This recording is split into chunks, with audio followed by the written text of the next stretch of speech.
talking a lot about our conversations, growth, and development, of course. But we last ended on this thought of loss. This thought of loss, and loss specifically related to what we didn't get into. But when it comes to justification, justification being a process of our conversations, growth, and development, it is our conversation that we have to cater to.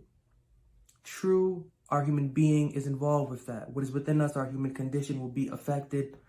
But as we've seen, the Bible's mission is not primarily or initially out the gate for our human being. We are not initially or firstly, generally, strictly human. We have an inward person within us. We are created with an essence, an intelligent essence that if it were not for that essence within us, we would have no spark giving us life. As the battery needs juice within it to give life to the phone or to give life to the car. So what is within us? The juice within us that gives us our spark is the intelligent essence within us. So the Bible's philosophy is catered to that intelligent essence within us. Call it whatever you will. Soul, spirit. The way that the Bible breaks it down is that there's an intelligent essence within us that connects directly to the Creator. And so for the Creator, who, if we're going to take John 4:24 to be true, I always say this, but if we're going to take it true that God is a spirit, we cannot believe, we cannot trust, we cannot think that the things that are written are for our human being firstly, because the Creator is not human being firstly, nor is there any way we can see a Creator. We cannot see, and no one has ever, and there's no place that we can go into, literally, to where we can say, God is here, we should be there. Yes, we have seen God performing these offerings, so we should do it too. If anyone had to say this, it'd be a lie. John 4:24 stands forever. And because of that, John 3:6, that which is of the Spirit is spirit, stands forever. But it also says that which is of the flesh is flesh. And this division in this one verse shows that there is a breakdown between where we should incline our thoughts and where we should not. Holding John 4:24 to the standard that it is, justification is a process for the mind, as we have been reviewing from the first time we met until now. Justification is a process for the conversation's mind, and it is a process of marriage, to where our conversations, thoughts, and feelings may marry our faiths, thoughts, and feelings. This marriage will then lead to another marriage, which is the marriage of our human being to our conversation's conscience. Further sparking us and allowing us to move forward in the highest form of intelligence that we have been discussing lightly thus far, charity. And in order to get to that point of charity, we will see at this moment that loss is involved. Now, what kind of loss is involved? I'm always asked, where did I begin when it came to the Bible, when it came to me stepping out and being able to step within myself? Where did I begin? Because the Bible has so many books, there's so many things about the Bible that are written. Where did I begin? And I always like to take people to the book of Acts. Ezekiel 18, but I always like to take people to the book of Acts. Acts chapter 15, verse 28 and 29. Acts chapter 15, verses 28 and 29. Acts 15, 28 and 29 reads, "For it seemed good to the Holy Ghost and to us to lay upon you no greater burden than these necessary things, that you abstain from meats offered to idols, and from blood, and from things strangled, and from fornication, from which if you keep yourselves, you shall do well. Fare ye well." So where did I begin? My first book, Perfecting and Reforming Personal Religion, led me to this. And in leading me to this, led me to experiment with it and to research what this meant. And so what we're going to do, we are going to go through what this means, because this is the loss. This is the loss that our conversation needs in order to take it to its next level. And that next level being a personal relationship with the living God for the purpose of executing what we are born, absolutely born, to do. Good morning. I hope you are well. Showers of blessing are falling at this moment. So let's soak it up. And so we're going to go point by point here. We're going to go point by point, and by the end, we're going to break it down in its most simple form. So to begin with, what is meat? Because the advice is to abstain from meats first. Abstain from meats offered to idols, but abstain from meats offered to idols. But what are meats? This is simple. The Bible uses associations, as we have seen. The Bible uses associations to make a point of how we should interpret the meaning of what it is conveying figuratively. So jumping into the book of Job, chapter 34, verses 2 and 3. Job chapter 34, verses 2 and 3. Job 34, 2 and 3. Job 34, 2 and 3 breaks this down in a simple way that we cannot miss it. Job 34, verses 2 and 3 reads, "Hear my words, O ye wise men, and give ear unto me, ye that have knowledge. For the ear trieth words, as the mouth tasted meat." Again, verse 3 of Job 24, "The ear trieth words, the ear trieth words, as the mouth tastes meat." So here we have the Bible making an association that we cannot miss and should not miss. When we're hearing this term meat used in the Bible, this term meat, abstain from meats, it is not in the first sense literal. It is not in the first sense literal. Not in the first sense literal. Because we've heard how it says in the book of Mark, that which goes into the mouth and comes out of the draught, it is not as evil or as contaminated as that which comes up out of the mouth. So the first meaning of what meat is primarily are words. Very cool. The ear tries words as the mouth tastes meat. Words synonymous with meat in this verse. This is how the Bible creates definitions. So we're told we are to suffer the loss, or a loss, of abstaining from meats offered to idols. Further expounding upon what this means in the book of Hebrews chapter 13 and verse 9. The book of Hebrews chapter 13 and verse 9. The book of Hebrews chapter 13 and verse 9 reads, Be not carried about with diverse and strange doctrines, for it is a good thing that the heart be established with grace, not with meats, which have not profited them that have occupied therein." So the Bible's making another association here. The Bible is connecting doctrines to meats. Be not carried about with diverse and strange doctrines, not with meats which have not profited them that have been occupied therein. So when we're hearing this term meat, one, means words. And of course, words in the second sense, according to the book of Hebrews, in relation to the term meat, means doctrine. So when we're hearing abstain from meats offered to idols, we are hearing a counsel on allowing the conversation to never get involved with doctrines offered in subscription to idols. And yes, there are idols in the Christian religion, there are idols in religion general, there are idols in philosophy.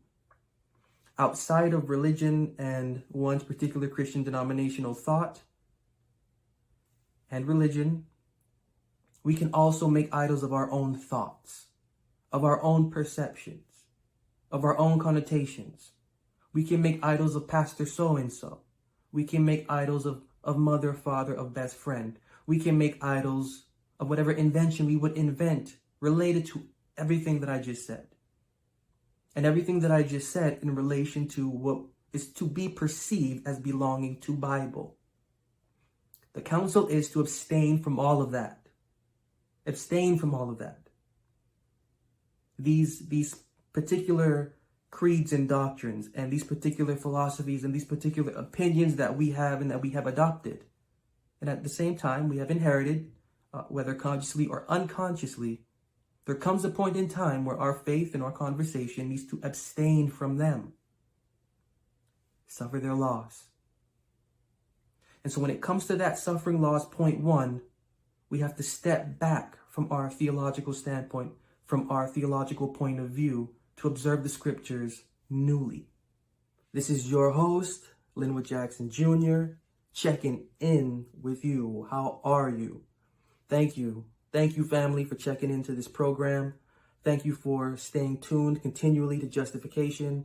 This is a much needed topic, and based on the conversations I've had with different people, whether they be pastor or lay, it is at this time that there is a need to understand more of what the Bible is saying. And so I want to invite you to check out the book, Justification, of which this show is based off of.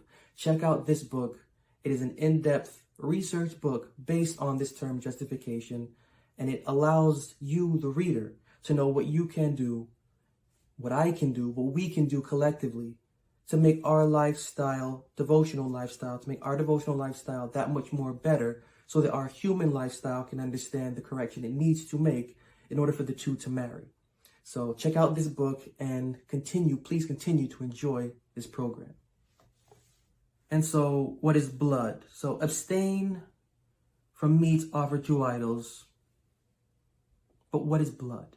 We have to also abstain from blood. Are we vampires?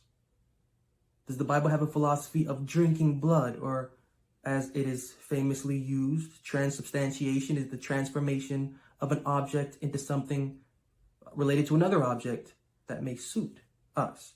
So does that mean that we are to take blood as being literal blood? Are we to drink literal blood? Are we to cut up literal blood? Are we to swim in literal blood? Are we to abstain from literal blood? Is this what the Bible is saying? What is blood? Genesis 9, 4 and 5. Genesis 9, verses 4 and 5.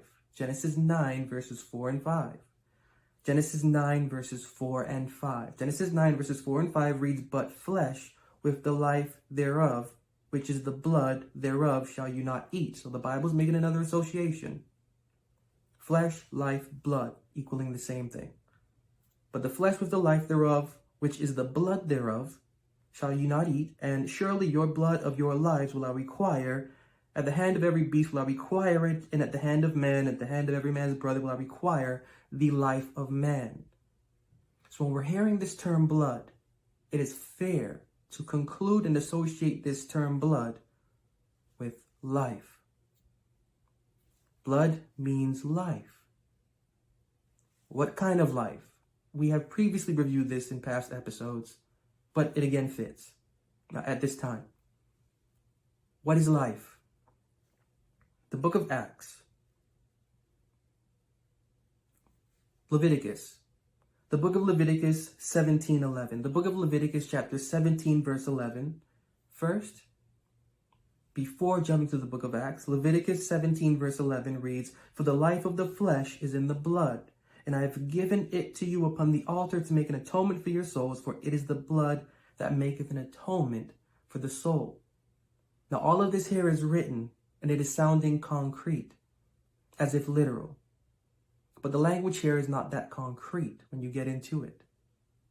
When we're thinking blood, we're supposed to think life. When we're thinking blood, we're supposed to think life. Blood equals life. We are to abstain from blood, it says, but in reality, we are to abstain from life. We are to abstain from life. What does that mean? The book of Acts 26, 4 and 5. Acts 26, 4 and 5. The book of Acts chapter 26, verses 4 and 5 reads, "My manner of life from my youth, which was at the first among mine own nation at Jerusalem, know all the Jews, which knew me from the beginning, if they would testify, that after the most straightest sect of our religion I lived, a Pharisee." When we're hearing about blood, we are hearing about life. When we are hearing about life, we are hearing about one's manner of life, or one's conversation, or one's personal religion. Blood equals life, life in the Bible sense. Understand these are a couple of verses that have been given previous meetings that we have held together. We have thoroughly broken this down. Life equals one's personal religion.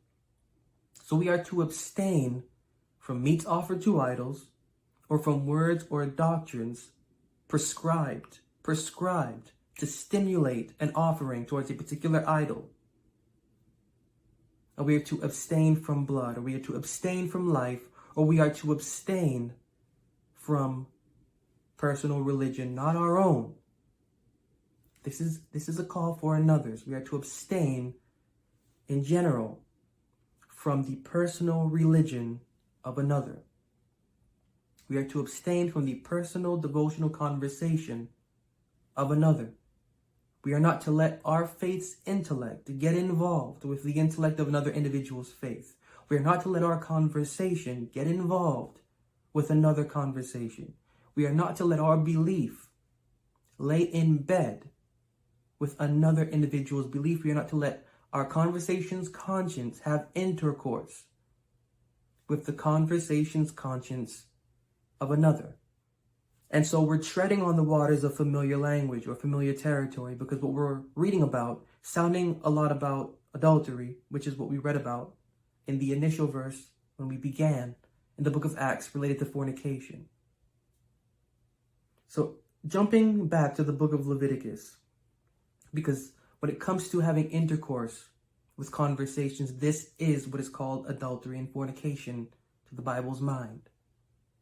Have to remember, because God is a spirit, John 4:24, the primary purpose of these words and of these illustrations within the Bible are to serve our inward person. They are to serve the form relatable to the living God. The form relatable to the living God. So when we're hearing these things, in its primary context, we do wrong to these scriptures. We do wrong to these scriptures to put them in a human connotation. We do wrong primarily to do this. We do right by placing them into the perspective and into the context of the mind that gave them. Of the mind that gave them. And if we're going to, again, hold John 4:24 to be true, we can't ignore this. The book of Leviticus. Leviticus 20, Leviticus chapter 20, 10 and 11. Leviticus 20, 10 and 11 reads, "The man that committeth adultery with another man's wife, even he that committeth adultery with his neighbor's wife, the adulterer and the adulteress shall surely be put to death. And the man that lieth with his father's wife hath uncovered his father's nakedness. Both of them shall surely be put to death. Their blood shall be upon them." And so when it comes to life and abstaining from life, we are actually receiving counsel to abstain from allowing our conversation to have intercourse with another conversation. And in that same sense, we are to receive or to abstain from everything strangled. What does that mean? What does it mean to abstain or refrain from what is strangled? In the book of Nahum, chapter 2 and verse 12, the book of Nahum, chapter 2 and verse 12, it reads, "The lion did tear in pieces enough for his whelps, and strangled for his lioness, and filled his holes with prey, and his dens with ravin." What strangles? What strangles is what tears in pieces. We are to abstain from what tears in pieces our conversation. How can we know what tears in pieces our conversation? The book of Psalms. Psalms chapter 7, verses 1 and 2. Psalms chapter 7, verses 1 and 2 reads, "Lord, my God, in thee do I put my trust. Save me from all them that persecute me, and deliver me. Lest he tear my soul like a lion, rending it in pieces, where there is none to deliver." So whatever strangles our conversation leaves it in a position where it cannot be delivered. What is deliverance? The deliverance here intended is inward. Everything thus far that we are to abstain from has to do with what is within. Everything that we are to abstain from has to do with what is within. The deliverance intended is the deliverance to take place within. That's why it says the kingdom of God is within you. The kingdom of God, meaning the dispensation of the work of the living God, is within and occurs within. Whatever will strangle, whatever blood is out there, whatever meat is offered to idols, it is taking away from the work the living God would and should do within. Which brings us to fornication. What is fornication? Plain text, Romans 1, 24 and 25. Romans 1, 24 and 25. Wherefore God also gave them up to uncleanness through the lust of their own hearts, to dishonor their own bodies between themselves, who changed the truth of God into a lie, and worshiped and served the creature more than the Creator, who is blessed forever. Amen. Now this verse is used, and quite falsely, to denounce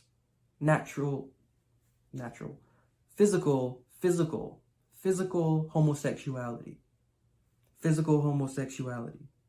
This is in no sense referring to the natural human being's divergence in sexual preference. This entire chapter is based upon ministers stepping outside of themselves and moving their devotional bodies to the bodies of other ministers, and in a sense using their ideas and thought patterns to pollute and to corrupt their faith. This is the primary definition of fornication. Family, I want to thank you. I want to thank you for tuning in. I want to thank you for being attentive to the message. Everything that I'm giving to you has been placed and laced onto my heart by our Father, and due to its benefit in my life, I have been inspired to share it with others. And the reactions that I'm getting have been beautiful, because we're all going through the same thing. We're all going through the same thing. We're all going through the same struggle. We all got the same attitudes. We all got the same everything. But it helps to know that there is a mind that crafted a wisdom, who is the creator of our human being and our conversations, conscience, and body. And so, taking all of this into perspective, it made such an impression on me. I'm thankful to you for being attentive. And I'm thankful to you for caring also for your own human and devotional or spiritual condition. So I'm interrupting this meeting, a meeting in which I know you are being fed, to give a shout out to my sponsors. Grammarly, thank you. Grammarly, if you are into writing as I am, if writing is your life as writing is my life, Grammarly is the key to use to get your writing beyond par. Beyond par. It's simple to use, very simple to use, and it's very key to getting to the point of what isn't so obvious in your writing. So if you are a writer like me, publishing, any sort of blogging, anything that you do, that you put out to benefit another, Grammarly is the way to go. And also the American Bible Society, Bibles.com. The American Bible Society, if you love the Bible like I do, and if you need a new Bible or just would like a collection, American Bible Society, you can find everything and anything related to the Bible on this website. Thank you for tuning in.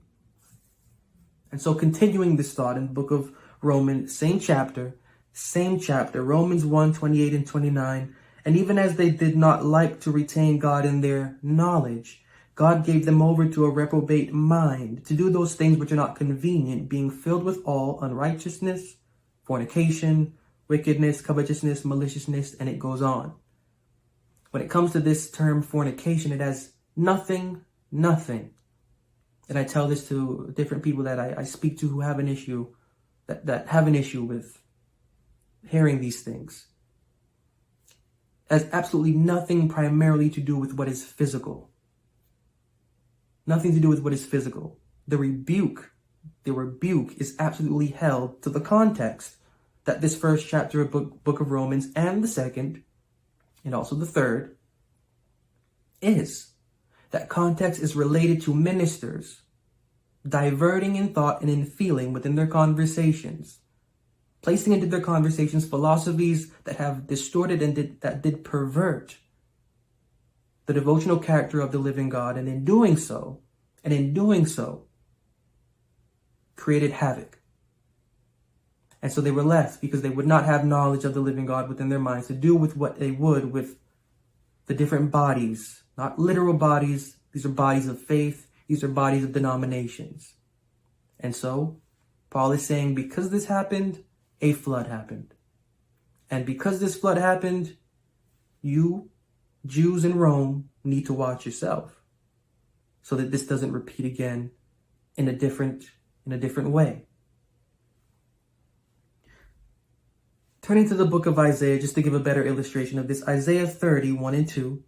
Isaiah 30, 1 and 2 reads, "Woe to the rebellious children that take counsel, but not of me." Verse 2, "That walk to go down into Egypt and have not asked at my mouth to strengthen themselves in the strength of Pharaoh and to trust in the shadow of Egypt." This again is an illustration of fornication. Again, in the book of Hosea, chapter 7 and 11, Hosea 7 and 11, "Ephraim also is like a silly dove without heart. They call to Egypt, they go to Assyria." Fornication is when we take our conversation and we let Pastor so-and-so lead it.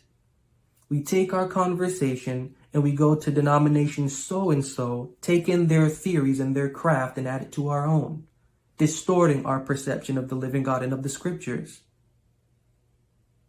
And so to sum it all up, of what we have just reviewed and what we are to suffer the loss of, abstaining from doctrines or words tending towards an idol is the first. Abstaining from another's conversation is the second. Abstaining from what cannot deliver our thoughts and feelings, third. And abstaining from giving the body of our faith to another's body of faith. Abstaining from giving our body of faith to another body of faith. And this is all pointing to 1 Thessalonians 4, 11 and 12. 1 Thessalonians chapter 4, 11 and 12. Which states that we work with our own hands. That we work with our own hands, doing our own work, letting no other business affect the business of our own hands, that we may have no lacking, and that those around us, due to our own working with our own hands, may lack nothing.